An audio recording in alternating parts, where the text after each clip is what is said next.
Malaysia যাওয়ার পথে গাড়ি মাঝ রাস্তায় যখন পার্ক করে তখন মসজিদের ব্যবস্থা থাকে নামাজ পড়ার, মহিলাদের বাথরুম, পুরুষের বাথরুম ব্যবস্থা থাকে।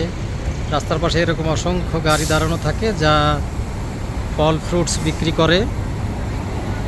গাড়ি এখানে সাইডে, রাস্তার এক সাইডে অনেক সুন্দর করে দাঁড়ায়। গাড়ির ভিতরে এরকম মোবাইল শপ থাকে, মোবাইল শপ, গাড়ির ভিতরে সব ফল ফ্রুটস এগুলো থাকে, কাস্টমাররা কিনে কিনে খায়। নির্দিষ্ট সময়ের সময়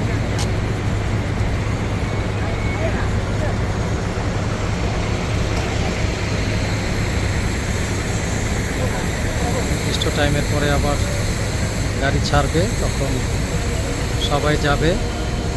আমরা